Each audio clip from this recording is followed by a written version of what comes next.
everything that the left is trying to do is a threat to who we are as the nation. Everything that we are built on, all the principles that we're built on, is on the line when it comes to the policies that the radical left is putting forward. And if we don't stop those, the next generation, our children and our grandchildren, aren't going to know the same America that we know.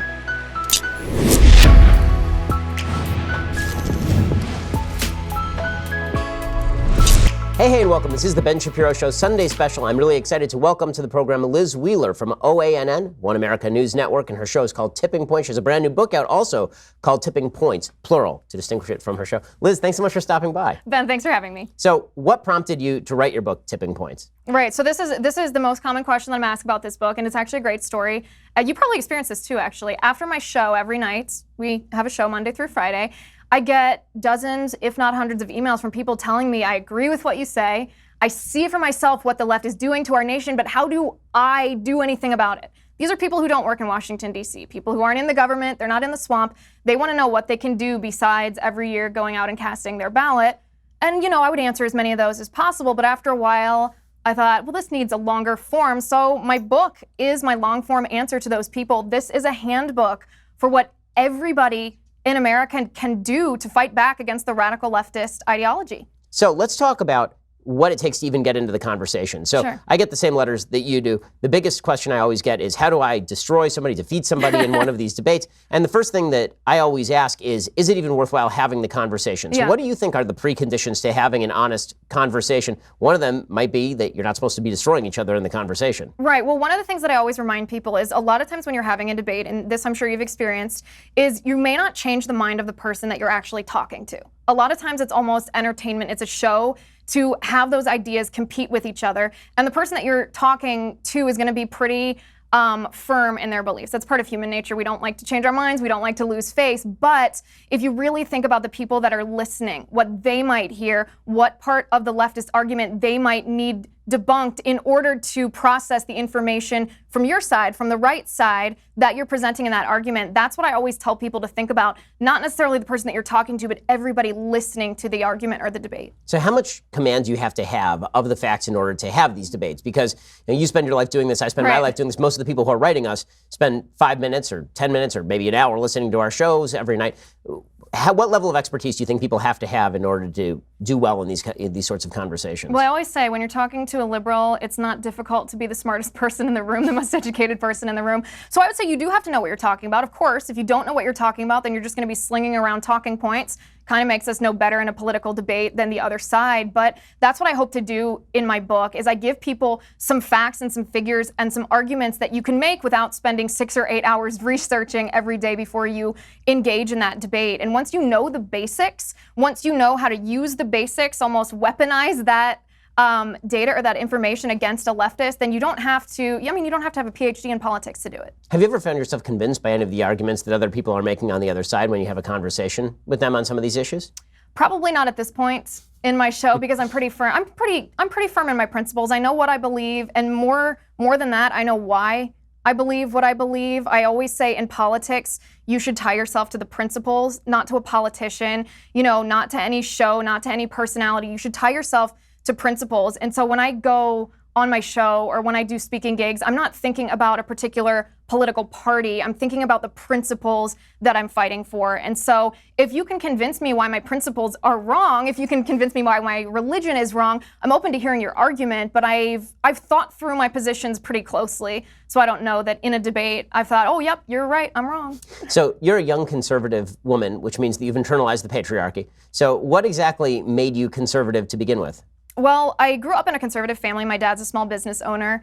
And growing up, we would work with him at his store and we would see how business is run. He was very open with us about his finances, taxes, government regulations, how that impacted his business. So I think it's a little bit difficult to experience that in real life and not come out on the other side, somewhat conservative, believing that the individual knows better than the government does. Because, you can see for yourself what happens when government tries to tell somebody what to do, but then you get to a certain point, this is the same with religious beliefs, you get to a certain point where you're not just drafting on what your parents believe anymore. You have to have that, come to Jesus moment where you realize your views for yourself. And mine was kind of, I don't want to be told by somebody else what to do. I want to make my own decisions, even if that leads to mistakes. I want to be able to achieve my potential in the way that I see fit, handle my money the way that I see fit, handle my religion the way that I see fit, exercise my constitutional rights the way I see fit, not the way some bureaucrat in Washington, D.C. Wants me to live my life. And so when you come to that point, you realize of the two parties, the major political parties, only one of the parties is offering that opportunity. The other one wants to tell you exactly what you should be doing and what you're not allowed to do. So what are the shortcomings with the Republican Party? Because, I mean, you talk about the differences between the Republican and Democratic Party. Yeah. I think in theory that's true. In practice, it seems to be a lot less true, considering the size and scope of government that even the Republican Party is pushing these days. Right. Well, the number one problem with the Republican Party right now is spending. I mean, conservatives are supposed to be fiscally conservative. We're not supposed to spend like the Democrats spend. And we can see, I mean, it's not just this administration, it's Congress, Republicans in Congress. It's the prior Republican administration. President Bush spent like crazy. Nobody has the appetite anymore to make the pitch to voters why we need fiscal conservatism. I tell people watching my show all the time, this is why it's so dangerous when Democrats offer free stuff to voters as a way to sort of buy their votes. Because once you've made that offer, once you have bought them off, it's very difficult for somebody else to come in and say, actually, I'd like your vote, and my platform is I'm going to take away your free stuff. Nobody really is going to buy into that. And when we have politicians whose interest is keeping their seat for as long as possible versus serving the interests of our Constitution and their constituents, they're not going to make an argument that they know right off the bat is a losing argument. So do you think that we're basically screwed when it comes to spending? Because that obviously holds true for Republicans as well as Democrats. Oh, yeah, for sure. That's Republicans and Democrats. I mean, President Trump in 2016 openly campaigned on not changing the entitlement programs that are destroying our budget and represent 66% of all spending, all of it mandatory in the United States. We have to change it, or else we're going to be on the road to Greece. There's no two ways about it. If we don't stop spending, we're going to run out of money to spend, and then we are going to default. Somebody, and I think this is more incumbent even on Republicans in Congress than President Trump. He can certainly advocate for that, but it's congressional Republicans who have to do the hard work. They have to be the ones who put those tough spending proposals and actually make plans to implement fiscal conservatism. And yes, that includes reforming these entitlements that so many people want to believe are untouchable. They're going to be untouchable in less than 10 years if we don't do something. They're going to be untouchable because we're not going to have any money to spend in them. So to go back for a second to your personal story, so you talked about why you're conservative, but what got you into politics in the first place? Because a lot of people have conservative parents and don't end up doing what you do for a living. Barack Obama did in 2007. That was kind of the first time I paid attention to politics on my own versus just, seeing it in my sphere or seeing my parents pay attention to it. I started following the Democratic primary, watching him compete with Hillary Clinton. And the day that he won the election, I thought to myself, this man really does want to fundamentally transform America away from what has made America so great.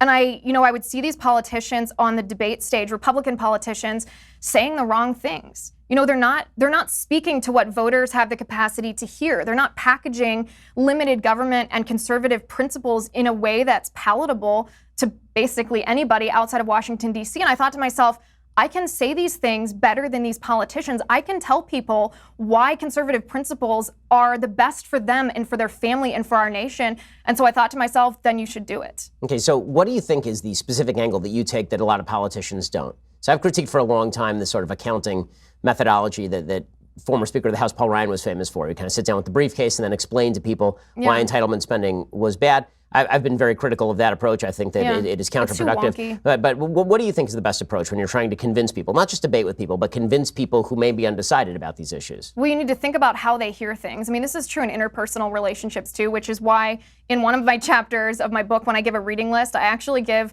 a recommendation for people to read a couple of books that are about how men and women relate to each other, because you have to understand human nature in order to communicate with people that you don't know. They're outside of your social circle.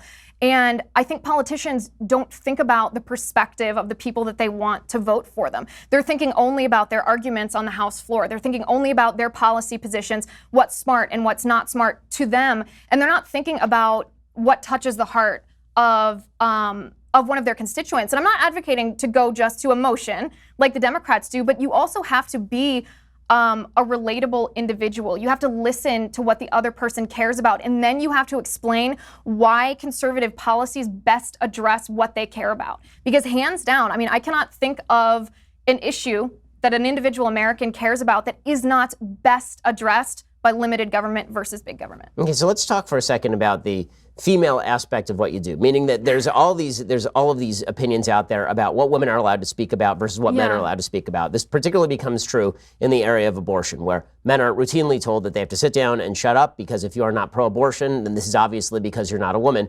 You're a woman, you're obviously very pro-life. So why do you think that this meme has spread so far and so wide that women are uniquely pro-abortion, have a unique stake in abortion, and that men should sit down and shut up? Well, men are told to sit down and shut up because feminists are scared of there being a coalition of people, regardless of your gender, who are actually pro-life. They are trying to silence as many people as possible because they're going to lose the argument on abortion. If they actually had the courage to have the debate, they would lose that 100 out of 100 times. And so they tell me, as a conservative woman, that I'm not a real woman because I'm not pro-abortion. They tell you as a man that you're not allowed to talk about this because you don't have a uterus, so no uterus, no opinion. They are trying to silence as many people as possible so that the only people left who are quote unquote allowed to talk are pro-abortion feminists. So in a second, we're going to get to the intellectual incoherence of suggesting that I am not a woman, so I can't speak about abortion because I don't have a uterus, but also you don't need a uterus to be a woman. You can actually just be a biological male. But I want to ask you what you think are the most convincing arguments in favor of the pro-life position. Because there's the moral argument that's made, there's the scientific argument that's made. What do you think has been the most effective move by pro-life advocates, or should be? So there's actually really interesting new information about this from the University of Chicago. There's a PhD student, he actually just graduated,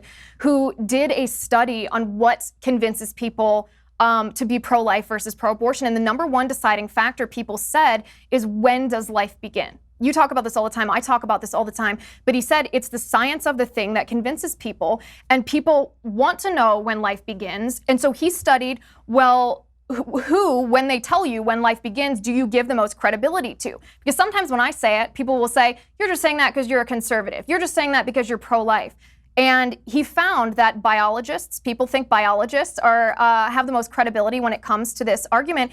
And then he did a third step. He did a study of biologists all around the world, asking them when life begins. And they responded almost unanimously with life begins at conception scientifically. And I say almost unanimously because I believe it was above 95%. And the remaining few percent just sent him hate emails about trying to spew his pro-life agenda. So, I mean, I think that's the best way to go about it. Of course you can speak to somebody's religion if they come to you with a religious issue. Of course you can speak to the ethics of the thing. But truthfully, the heart of the matter when it comes to abortion is always, when does life begin?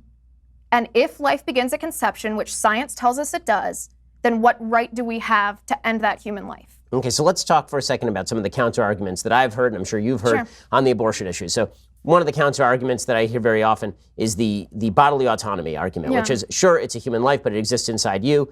You still have bodily autonomy. And so why exactly should you be forced to bear this child to term if you're in control of your own body, particularly anything inside of it? Right. Well, that comes back. I mean, what I tell people in my book, when you're talking about abortion, you always want to bring it back to the heart of the matter, because all of these extraneous arguments are rendered moot essentially when you get to the heart of the matter. So you want to talk about bodily autonomy, then you say, okay, well, are we dealing with one body or are we dealing with two bodies? And if they say one body, the woman's, then you say, well, then what is that? What is that she's pregnant with? What is in her uterus right now? What is in her womb? The answer to that, of course, is a unique person with unique set of DNA. And it brings it back to that question, when does life begin? And if it begins at conception, what right do we have? Every single abortion argument can be brought back to that question. And that's what I encourage people. I advocate for people to bring it back to that, because it's kind of a lose-lose for the pro-abortion crowd. If they don't acknowledge that science says that life begins at conception, then they're being anti-science, which is what they accuse you and I of being all the time. If they do say life begins at conception, then they're, undermining their own argument. They're saying, well, even though this is another human life, I want the government to say which life has more value and which life we're allowed to just discard and kill. And then just to clarify your pro-life position, in cases of rape and incest, you're also pro-life, or you believe there should be choice available? I am pro-life. Okay, so that is logically consistent. I'm on the same page, obviously. The counter argument that you usually hear is the so-called famous violinist case. I'm sure you've heard this one before. I've heard your takedown of it as well. Yeah, exactly. From the 1970s, very famous philosophy paper, and it basically suggests, okay, so you wake up in a room, and next to you is a famous violinist who's been hooked into your veins, and do you have an obligation not to unhook this famous violinist if this famous violinist is going to die absent the IV? Well, the argument there, of course, is that, like a rape or incest case, in that particular case, you didn't will this person to be connected with you. In case of consensual sex, obviously one of the risks of consensual sex is that you will indeed get pregnant, but if you had no choice in the matter, then it looks a little bit more like this particular case. How do you take down that particular argument? I mean, I think that conservatives do this very well and extend a tremendous amount of compassion to victims of rape and incest. In fact, I don't know that there's any demographic of people in our country who are more compassionate.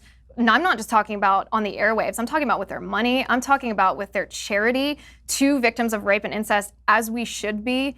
And we need to remind people when they're trying to tie the entire issue of abortion to rape and incest, that rape and incest account for less than 1% of abortions in our nation. So if we're making abortion legislation based on rape and incest, then it should only apply to those two, or to that less than 1% of abortions. It should not apply to the other 99%. So when the left gives me straw mans, I bring it back to the heart of the matter every single time, because they don't want to have that conversation. I mean, Planned Parenthood, we've invited Planned Parenthood and other abortion advocacy groups onto my show to debate me. I'm very respectful when I debate numerous times, probably innumerable times. Nobody wants to have that debate. They do not want to talk about the heart of the matter. They just want to go off into the periphery because they know they're going to lose. I don't let them go off into the periphery. So let's talk about another hot button issue that you've talked about a lot and gotten a lot of flack for, and that is the issue of transgenderism, gender identity disorder, gender dysphoria.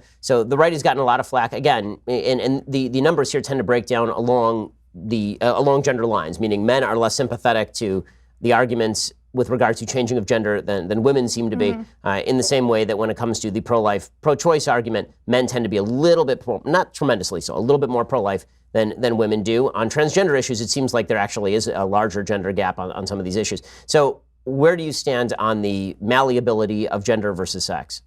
There's something that the left has forgotten about. It's called objective truth. There are two genders, male and female. It's coded within our DNA. It's not bigoted to say that. It's not intolerant to say that. It's a simple matter of biology.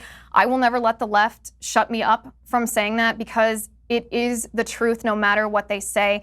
Again, conservatives should offer a tremendous amount of compassion to people suffering from gender dysphoria, because they deserve our compassion. That must be an incredible burden to feel that you are trapped in the wrong body, to feel that you are a different gender. That's a legitimate psychiatric disorder, and we should treat these people with dignity and respect and love. But treating them with dignity and respect and love is not allowing them to be used as political pawns for the left's political agenda. And that's what the left is doing. They are trying to exploit these people under the guise of saying they're tolerant, under the guise of saying we're trying to include transgender people in polite society. The left is actually exploiting them, and we shouldn't let them do that, because it's part of their larger scheme, if you will, their larger scheme to undermine the family.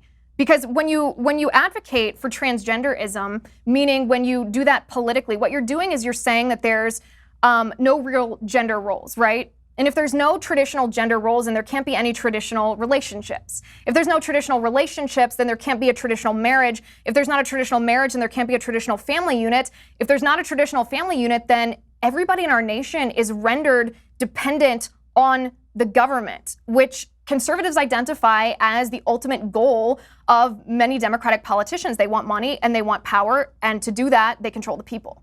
Do you think that it has more to do, the left's agenda on this has more to do with the interference of government, or does it have more to do with the general attempts to redefine terms along subjective lines? Because it seems to me that's even a deeper issue. The left obviously wants a bigger government, but it seems to me that what the left really wants, more than anything else along these lines and virtually all others, is to radically redefine reality in terms of subjectivity.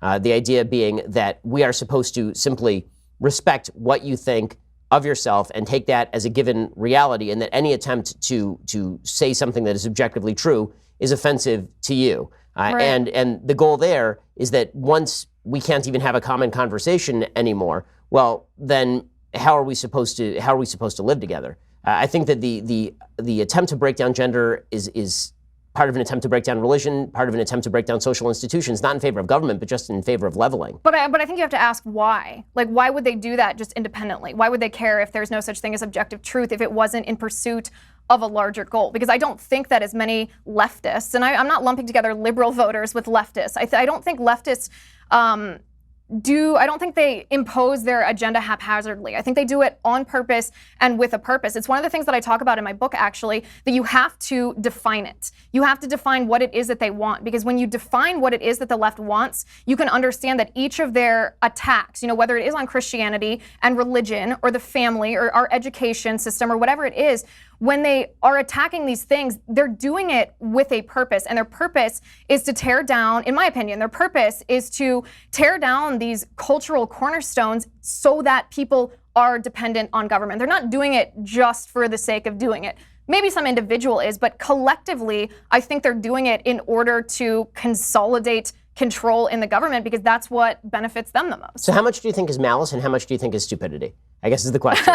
Because really it seems like, you're probably right when it comes to a few thinkers, members of the Frankfurt School, people who are actual Marxists who wish to see institutions collapse so that they can rebuild the new utopian tomorrow. But the vast majority of people who support, for example, the transgender rights movement, I don't think that they have any such thoughts about this. It seems to me that it really is as deep as I feel unsympathetic if I don't just say that people are what they say they are, and thus I don't want to look cruel, I don't want to feel cruel, right. And what does it hurt me? Well, isn't that why you and I do what we do for a living? Because there are many people who hear these things and they feel compassionate, as they should. It's a good part of human nature to see somebody who's oppressed, somebody who's been marginalized, and say, hey, I want to be on that person's side. I want to stand up for them. I want them to be treated with dignity and respect.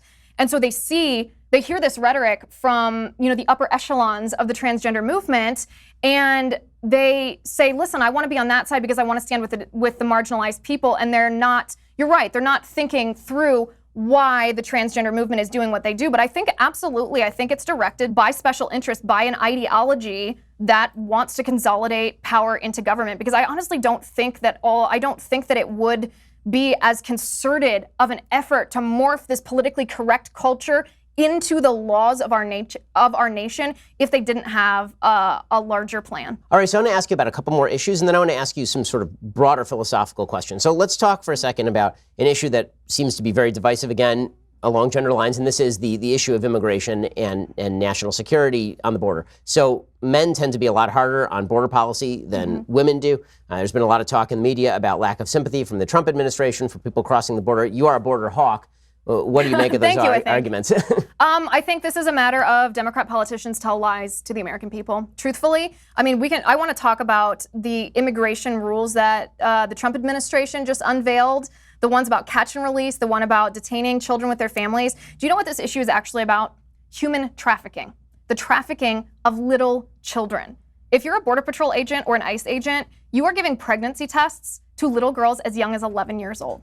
If that does not break your heart and break your soul to hear that, then I don't even know how to talk to you. And yet, the left is not interested in practical solutions about how to prevent those children from being trafficked. The number of those children that are being trafficked increased by 300%, I believe it was last year to the first half of this year, because the catch and release program, because that policy incentivizes illegal immigrants or illegal aliens who are claiming asylum, incentivizes them to bring children with them, because they know under the Flores settlement agreement, children can't be detained for more than 20 days. So parents and children are released with a court date after that 20 days. They fade into the shadows. They never show up for their court date. And voila, they're in the United States for free. But what happens to those children? The left, you say that to the left and their head is going to explode. They're not going to listen to you about human trafficking. They're not going to listen to you about the sexual abuse of women or children at our border.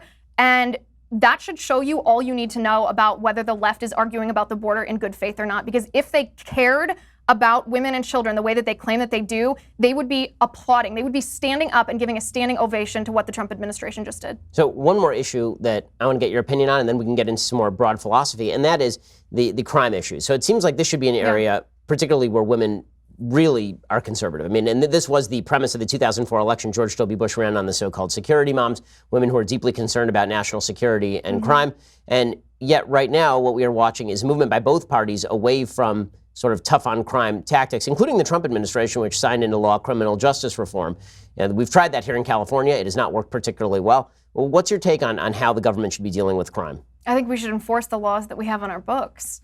I mean, that's job number one. I mean, you can apply this to any area of crime. I mean, we can talk about how it applies to gun crime, but we have the left telling us that we need all of this gun control, all these new laws. I think they have like 13 proposals in, the Parkland Kids Green New Deal for guns, whatever they're calling it, a peace plan.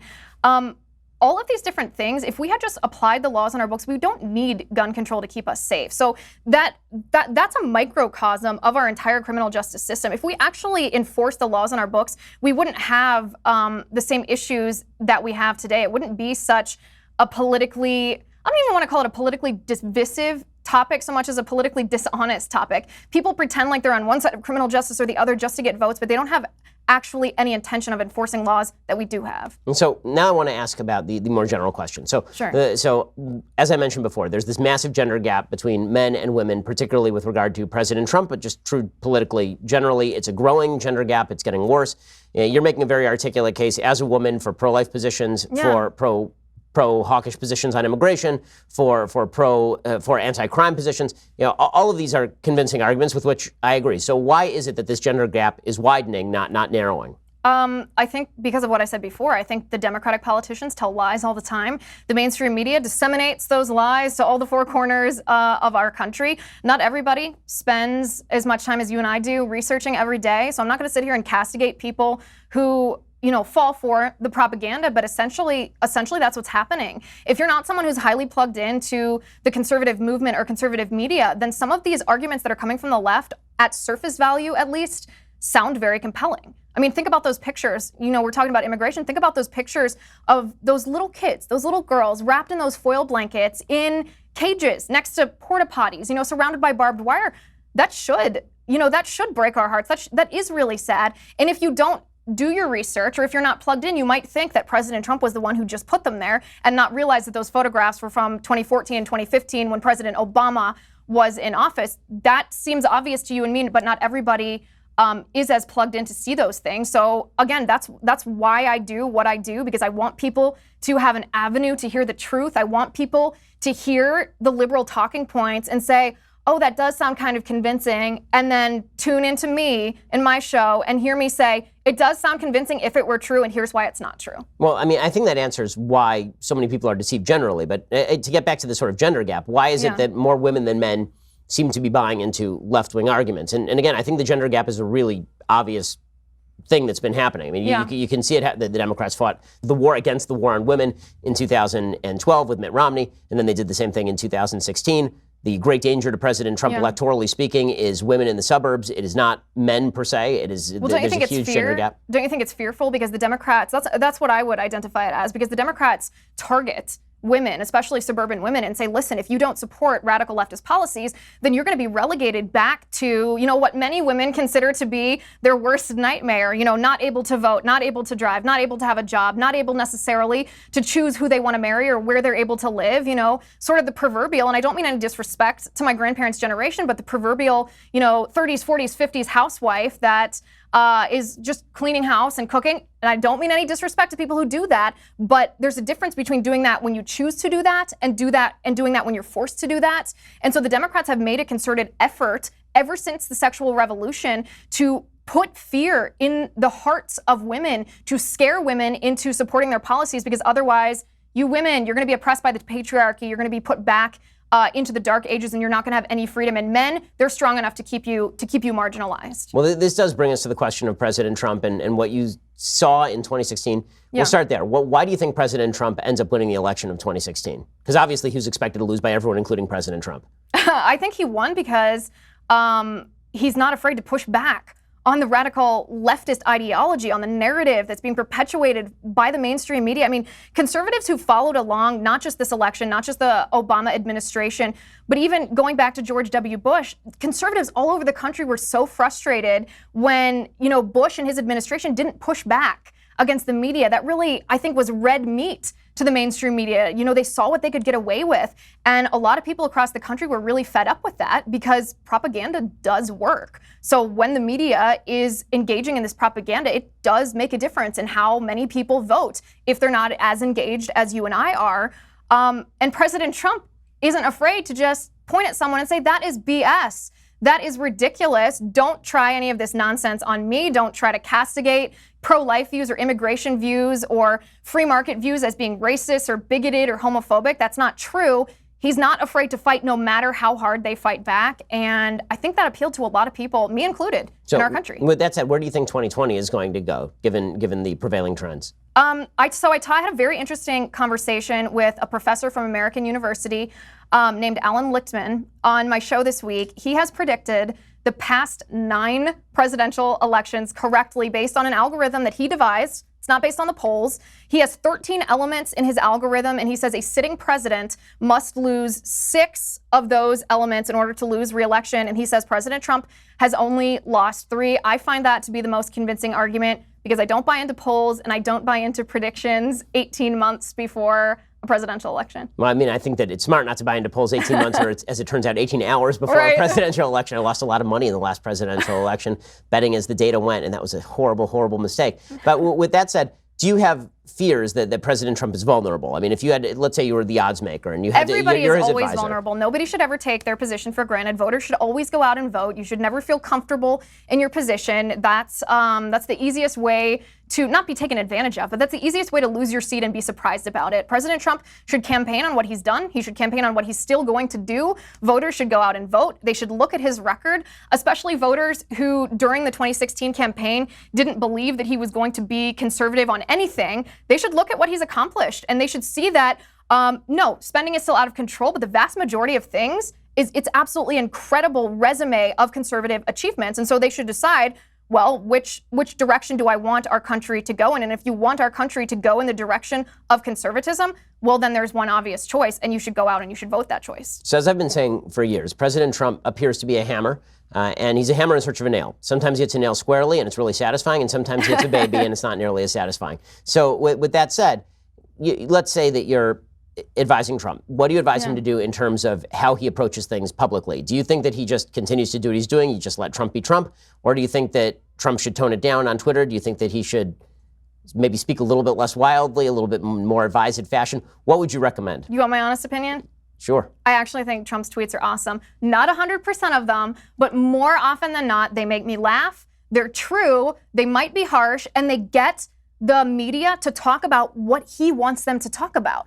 The media doesn't even realize 99% of the time that he is trolling them, that he is actually, not the producers in their studios, he is actually dictating what they're going to talk about all day long. They don't realize that, and I sit back and I watch these tweets come in on my phone all the time, as we all do, and honestly, I think they're awesome. I think that's one of the reasons why he won. Not every tweet. There's some, as we all do, that I say, well, should have phrased that different, or once in a while there'll be a cringe, but most of the time I think they're awesome. So you're a big believer in President Trump's tweets. I get it. Listen, as a member, as members of his base are constantly telling me his tweets are unbelievable.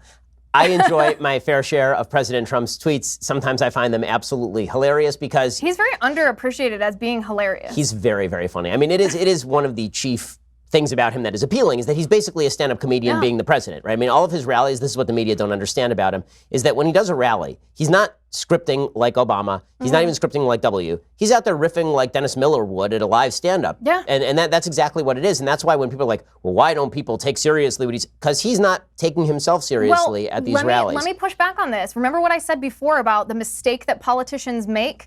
The mistake that politicians make is they don't think about how their audience is hearing something, right? So what President Trump does is he always thinks about how his audience is hearing him. What they want to hear, yes, but he's always thinking about how they're going to respond to it. That's how he has that connection with them, and that's what sets him apart from most other politicians. That's not a bad thing in a politician. I mean, it's a good thing in front of a live audience. I will object to the phrase always thinks in connection with President Trump just as a general matter. But when President Trump is in front of a live audience, I mean, he is performing in front of a live audience. You're a performer, I'm a performer. In front of a live audience, you have a symbiotic relationship with the audience, and Trump does that as well as anybody. The problem is there's a whole camera crew there, and they're there projecting this to hundreds of millions of people.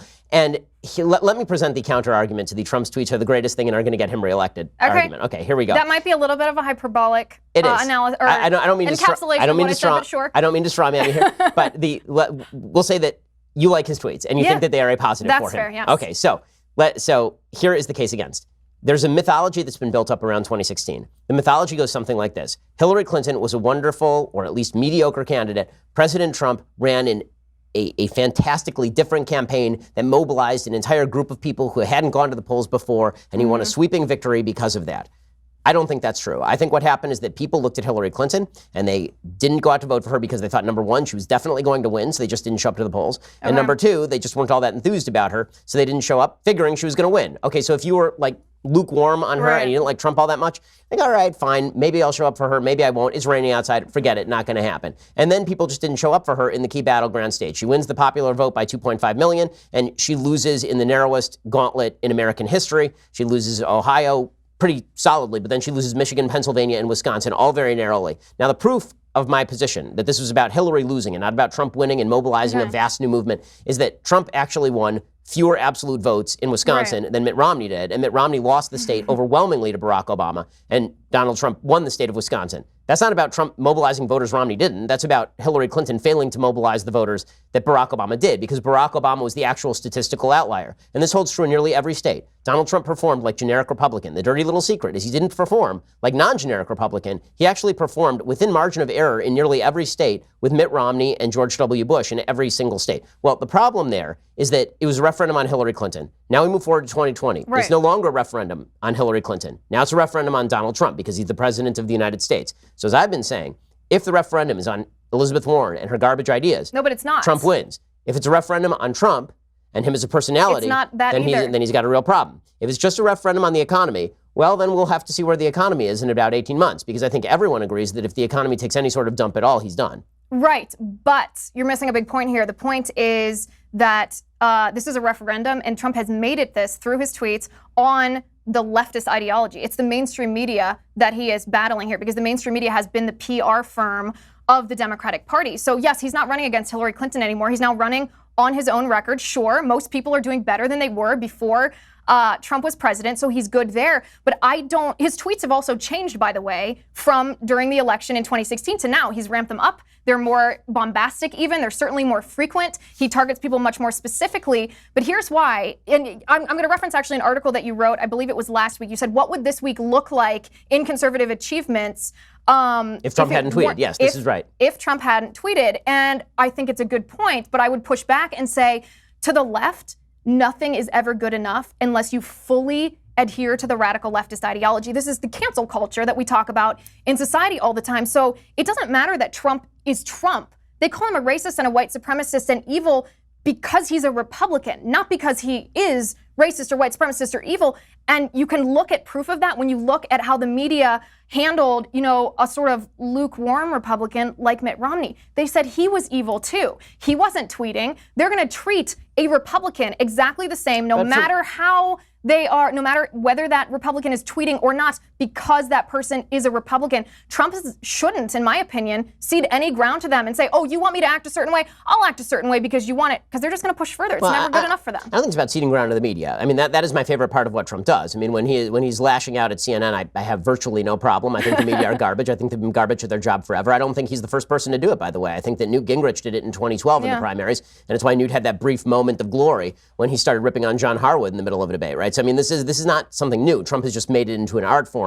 But the problem is that the art of politics is making it very difficult for people to vote for your opponent and making it a lot easier for people to vote for you. Trump makes it very difficult for people to vote for his opponent and also makes it very difficult for people to vote for him, specifically because of this. And the proof concept here is not 2016, it's 2018. Meaning if you watch 2018, for a brief moment in time, it was a referendum on Democrats. During the Kavanaugh hearings, before the Kavanaugh hearings, the Democrats were up in the generic ballot somewhere between 8 and 10 points. The Kavanaugh hearings happen, and suddenly Kamala Harris is in our faces. And suddenly you see all the Democrats making complete fools of themselves, pushing against due process, suggesting that people can be railroaded with 30-year-old allegations that have no evidence to back them. Right. And the American people get annoyed, and suddenly the polls close up, and it's basically a dead heat going into the election. Then the Kavanaugh hearings end, and President Trump says, you know what, I got to ramp up my base. I'm going to talk illegal immigration for the next 3 weeks. And I'm going to go out and I'm going to rally and I'm going to tweet about illegal immigration for the next 3 weeks. And suddenly people's minds shift from, I really don't want Kamala Harris in charge of the country and her folks in charge of the country, Democrats in charge of the country. And it shifts to, oh God, he's tweeting again. Oh God, he's just saying things. And they're thinking about that when they go into the polling places, particularly in purple areas with suburban women. And they not only vote against him, they vote against Republicans overwhelmingly. That is not that was a wave election. We like to call it not a wave election. It was a wave election by the statistics. It did not have to be a wave election if President Trump had been quiet after the Kavanaugh hearings or just said the word Kavanaugh 1 million times between the end of the Kavanaugh hearings and the election. So, and I understand what you're saying in one sense, but that's a certain time in history. I mean, this is another time in history already, just another year. And I think we have to ask ourselves, well, what is the approval rating among Republicans of President Trump? And how does that compare to past incumbent Republicans who were facing re-election? I think the number is 94% of Republicans approve of President Trump. That's astronomical comparatively to other presidents in our history. So most of those people are most likely going to turn out and vote. Yes, his base will show up, no question. His base is going to show up. The question is, there is a poll number that I saw, and I know we're not supposed to respect poll numbers this far out, but if people don't like either candidate, so in 2016 there was a poll showed that there were a bunch of polls that showed if you don't like either Trump or Hillary, you're actually more likely to vote for Trump. If you don't like, there are polls now that show that if you don't like, for example, Trump or Biden, you're more likely to vote for Biden by, I think, a factor of 3. Okay. In other words, Trump may be alienating exactly the people that he needs to not alienate. Right, the Rust Belt. Yeah, the Rust Belt, the suburban women. I mean, Texas, there's a reason that 4 Republican Congress people have bowed out. There's a reason that Texas is trending purple. You know, for all the talk about Trump being a glorious, victorious winner, the fact is that Mitt Romney won the state by 12. Texas isn't Trump about won it by 6. Trump, though. Texas is about immigration and the demographics changing in that state, and people from California moving to Texas and all those different things. Actually, domestically born Texans are voting blue in larger numbers than California expatriates. So we can blame our state for a lot, but we can't actually blame it for that. But it's also the demographic change, not just of Californians moving there, but of Latinos who are, crossing the border and settling in Texas and raising their kids there and changing the demographics of the local government. But Trump wildly underperforms the Latinos in Texas in a way that, for example, Greg Abbott does not, or Ted Cruz does not. I mean, the fact is, you're right, demographics are changing in Texas, but let's put it this way. If Trump loses Texas, election's over. I think we all agree this. I don't think that he is going to lose Texas. I think he'll win Texas, but I think that it'll be narrow. Right now, it is very narrow in Arizona. It's very narrow in New Hampshire. There are a lot of states. He's doing well in the states that are heavily rural, right? He's going to do well in Iowa probably. He'll do well in Ohio presumably. But in a lot of the states where the movement has been toward urban areas and away from rural areas, if Republicans don't find a way to win those elections, then they're not going to be in office for a very long time. I agree. I guess my question would be, I agree, but this trend has been a trend. It didn't start under President Trump. So I guess my question would be, if you're laying the blame at the feet of President Trump, what's the basis? Not totally. What's the basis of that? Because this is a trend that started, I mean, the Turn Texas Blue movement, whatever they call themselves, that's long before Trump ever came down that elevator. I mean, that's true. And then Wendy Davis got her ass kicked. I mean, but the fact is that, does Trump exacerbate the wrong kinds of trends, or does he alleviate the wrong kinds of trends? And this is really a question for, can Trump do better, right? I mean, this is not me trying to say that President Trump is definitely going to lose, or that I want him to lose, God forbid. I don't want Elizabeth Warren to be president of the United States. It would be a horror show. But if Trump could contain himself, wouldn't that be a better strategy than simply his base rah-rahing him all the way to... I think there's a third option there. I think so. Because he does respond to his base a lot more. We talked about this actually briefly before we went on air, but I think there's a third option, a way that President Trump can win Democrat voters without stopping what he's doing, without changing who he is, without curbing his tweets, without stopping implementing conservative policies. And it's probably the least sexy sounding political issue out there, but school choice. If he talks about school choice, if he pushes school choice, champions for charter schools and school vouchers, then there are going to be Democrat voters whose children go to those schools, minority moms whose children go to those schools. They're registered Democrats, but they want the best for their kids. And I think that that's a secret weapon that President Trump can use to expand his base in some of these states. We saw this. This isn't a hypothetical opinion. We saw this happen in Florida in 2018 when DeSantis, now Governor DeSantis, a Republican, defeated Andrew Gillum. He did so by a margin of just 32,000 votes, right? But 100,000 African-American women, registered Democrats whose kids went to charter schools, voted for DeSantis. At the same time, they voted for the Democrat Senator Bill Nelson, and they did that because DeSantis was promising to champion charter schools, and Andrew Gillum was promising, to abolish them. He called them a siphon on the public school system. So even though this doesn't sound like an issue that's exciting, it doesn't sound like a bombastic tweet, it doesn't sound like a media narrative, when you're talking to actual voters about what matters to them, going back to what I said earlier, I think this is a way that President Trump can complement what he's doing now, complement what appeals to his base, and also reach across the aisle to a demographic that's not served by their Democrat representatives, who are actually told by their Democrat representatives that's what is best for them and their family and their children and their children's education is not what the government wants them to be doing. If he does that, I actually think that would be a secret weapon that would help him win a lot of Democrat votes. I mean, I would love to see him do that. I'd love to see him make the tax cuts permanent as well. Yeah. It's been kind of fascinating. Since the Democrats took over the House, he hasn't really issued a lot of calls for legislation. Aside from school choice, what would you like to see him push the Democrats on? Spending. I'd like to see that, especially in a second term when you're not up against re-election. I think we need to do that. If I were the president, I would veto any budget that came on my desk that didn't defund Planned Parenthood. I think you want to get your base excited. You want to get your religious base. You want to get your pro-life female base excited. You defund Planned Parenthood. Tax cuts are always good. His regulation push. I mean, one of the things that I think is the most underappreciated thing that he has done, it's becoming a little more appreciated now, is his appointment of federal judges. He is remaking the federal judiciary, and that is a legacy that will last much longer than any term a president can ever hold. These judges that Trump is appointing are constitutionally minded folks. They are going to not be judicial activists. They're not going to bend with the winds of politics. They're going to uphold constitutional values, which puts a door block in the way of what the radical left is trying to do, which is codify politically correct culture into law, not legislatively, but through our courts. So, strategic question, not just for President Trump, but for all Republicans. Right now, there's a real incentive on the part of people on the right to nutpick, to look at the left and find the nuttiest ideas and point those out, because they are plentiful. They are very plentiful. It's hard not to. It is, especially because, again, the nuts may have actually taken over the party at this point. Yeah. But there is a danger in doing what so many of us have done, and that is elevating the most extreme elements of the Democratic Party. I understand that the party has moved in very extreme directions, but elevating the most extreme members of the Democratic Party at the expense of some of the not quite as extreme, but still extreme members of the Democratic Party. On the one hand, it makes it obvious to the American public how extreme and radical the Democrats are. Yeah. On the other hand, we may be emboldening the people who end up governing us. And that frightens me a little bit. I mean, are you worried about that? Because the Democrats basically did do this with Donald Trump in 2016. They kept saying, well, you know who we'd love to run against would be that Trump guy, because he's nuts. And then Trump becomes president, of course, and he governs in extraordinarily conservative fashion. Should we be more careful about the opponents that we select? Should we be trying to put our thumbs on the scale in favor of Democrats who are slightly more reasonable than, for example, the Squad, or should we be rooting for the Squad to take over leadership of the Democratic Party? I would respond to that by asking who's more reasonable in the Democratic Party? Who's the reasonable one? There are a couple of blue dog Democrats left in Virginia. I mean, we could root for them. I was rooting for Names? Nancy. What was the one who just won Dave Bratt's seat is slightly more. Exactly, though. Nobody even knows who they are. Right. I mean, the entire party, the one guy from somewhere in the Midwest. But even Nancy Pelosi looks moderate next to these clowns, right? But she's not. I mean, 3 years ago, we thought she was the most radically left that any politician, the craziest any politician could get. And then it turns out behind door number 3. Exactly. So I don't know. I don't know if we're particularly elevating it or if the Democratic Party has been elevating it. I mean, I think this was the result of Bernie Sanders running against Hillary Clinton in 2016. He certainly lost, but the impact, his legacy, is that he moved the Democratic Party from just being liberal and left, maybe even what I would consider far left under Barack Obama, to being radically socialist, leftist ideology. They're just as far left as you can possibly go. They're advocating outright. They're saying socialism is a good thing. They want cultural Marxism. They want essentially communism.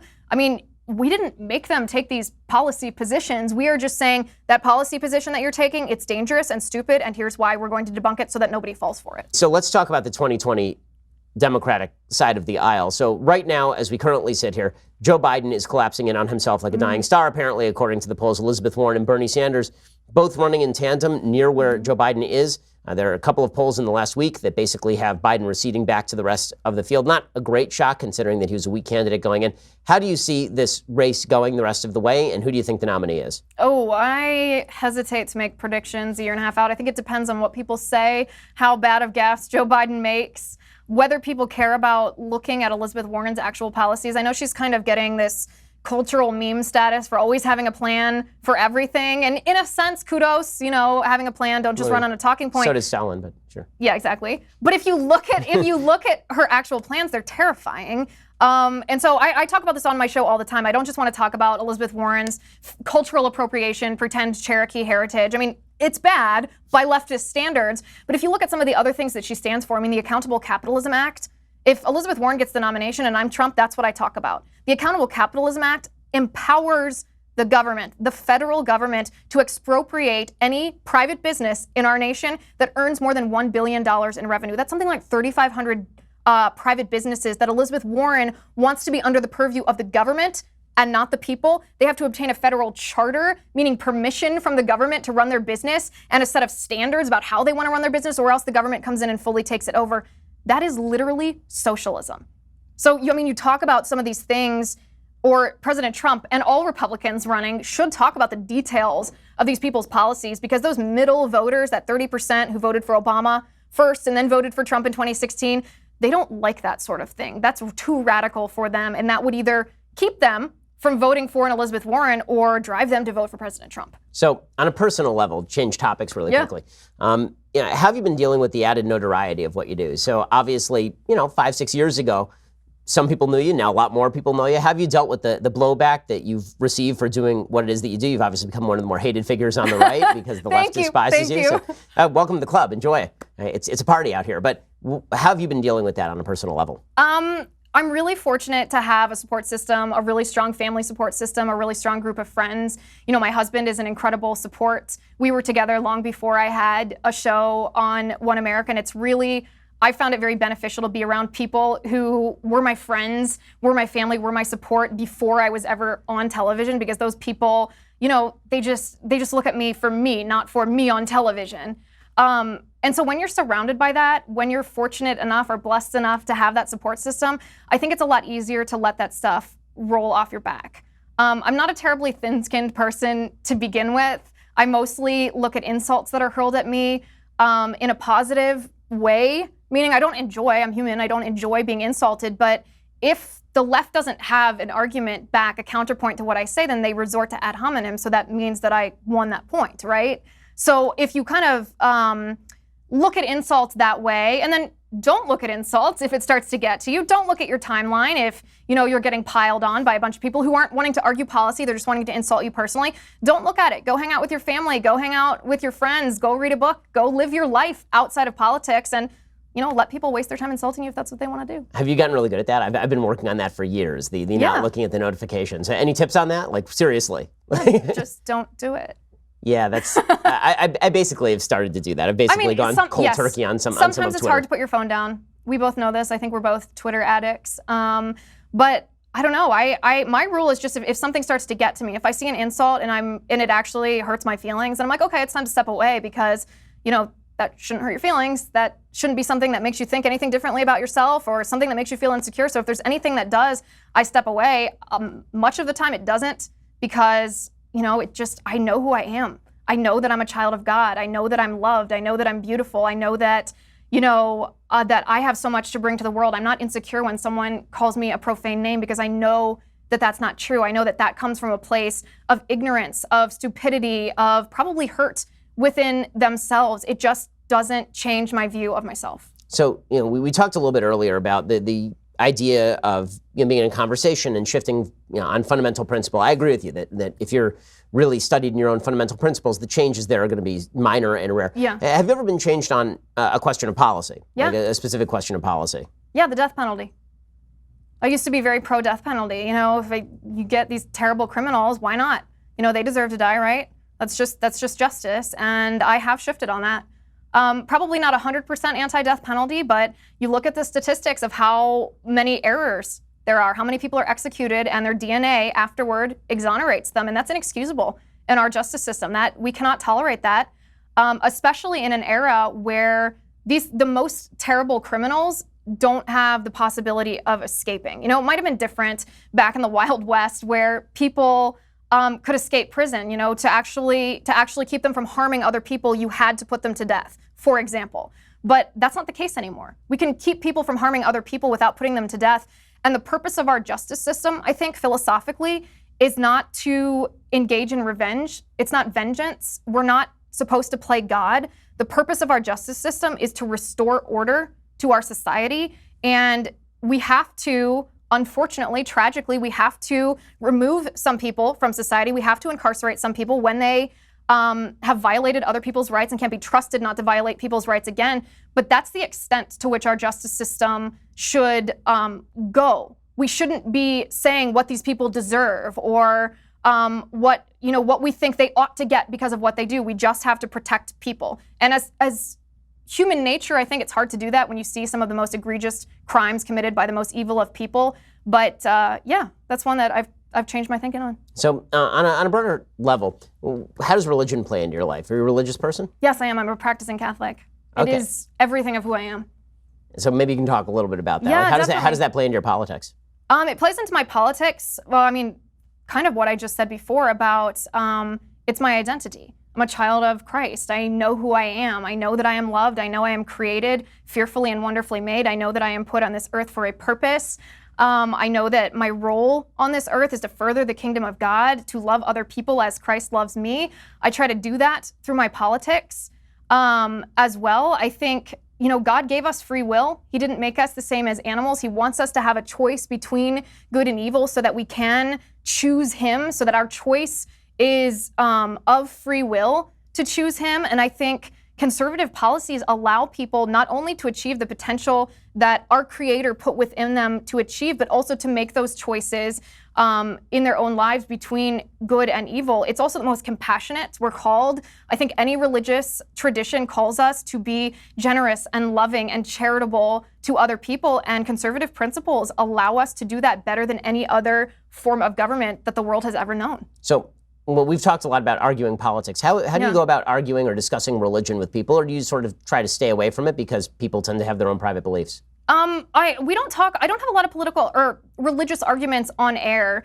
I always say that my political arguments are based on both, secular practicality combined with the morality that my faith informs. So I never advocate for a political policy based just on my religion. I'm never going to say, the government should force everybody to go to confession once a week because otherwise, you're going to be you're going to have committed a mortal sin. Obviously, that should be your choice whether to do that. But I mean, if it's kind of ridiculous, I think, it's kind of ridiculous when the left says that we should take our religious beliefs out of politics, because at the end of the day, everything that is moral on the philosophical sense is because of God. It is begot of God. There is no morality if there is no God. And so if we're talking about the laws in our nation, what governs right and wrong and justice, those are all begot of the Judeo-Christian tradition of morals. There's no way we can remove that unless we from our politics, unless we wanted to fundamentally change our system.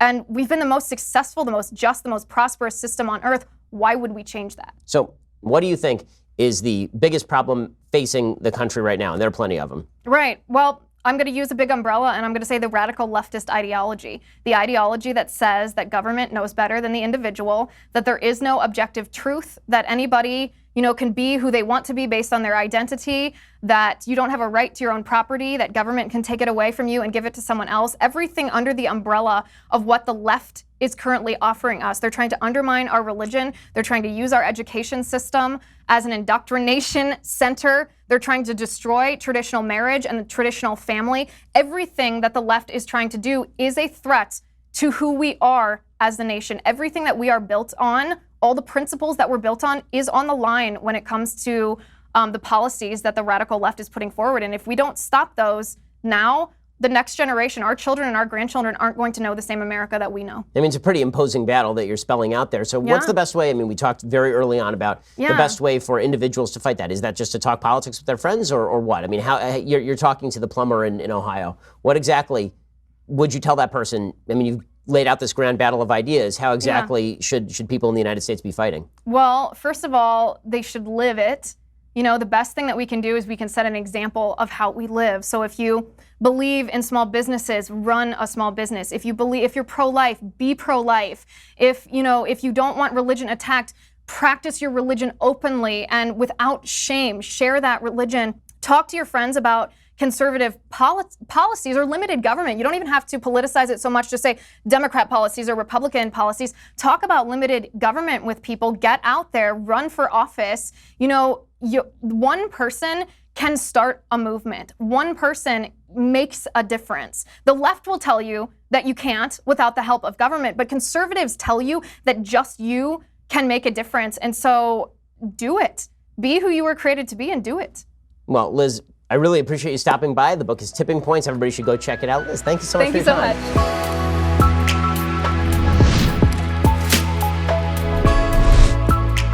The Ben Shapiro Show Sunday Special is directed by Mathis Glover and produced by Jonathan Hay. Executive producer, Jeremy Boring. Associate producer, Colton Haas. Our guests are booked by Caitlin Maynard. Post-production is supervised by Alex Zingaro. Editing by Donovan Fowler. Audio is mixed by Mike Coromina. Hair and makeup is by Jesua Olvera. Title graphics by Cynthia Angulo. The Ben Shapiro Show Sunday Special is a Daily Wire production. Copyright Daily Wire 2019.